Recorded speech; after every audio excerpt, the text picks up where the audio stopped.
The year is 1990.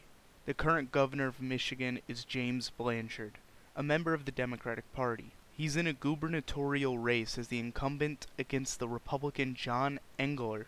There's also a Hail Mary candidate of the Workers' World Party, a Marxist-Leninist communist political party, named William Roundtree.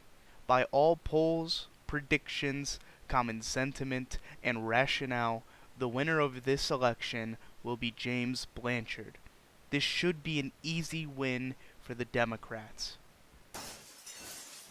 Reality can be cruel sometimes. Blanchard lost by 17,595 votes. That's important because the third party, the Workers' World, got a vote count of 28,091 votes. In short, the Democrats lost a good amount of voters to the extreme left party. Not only that, James Blanchard's election campaign mainly focused on attack ads. You can see this reflected in the newspaper. It was seen as quite negative. In fact, it even depressed voter turnout. Now, these are some of the more superficial, on the surface reasons for the loss for the incumbent Blanchard.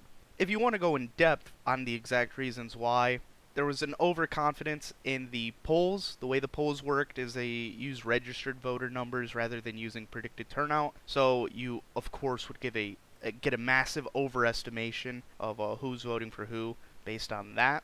Blanchard was the governor for 8 years already. There was heavy voter fatigue. Suburban voters were upset by his property tax policies. Rural voters were upset about sales tax and income tax. And if you want to get into the weeds on this, there was a 38% in state income tax increase, raised flat tax from 4.6% to 6.35%. There was a state debt crisis, and the Republican candidate Engler was energized by George Bush's "read my lips, no new taxes" quip. And they'll push again, and I'll say to them, read my lips, no new taxes.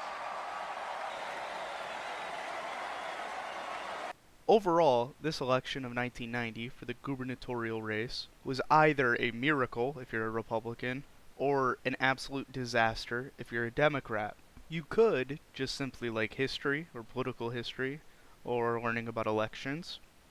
And if that's the case, congratulations, you just learned about an extremely interesting close call in which the incumbent governor of Michigan loses, something that is quite rare, especially by how he lost, 1%, if that. Thanks for watching.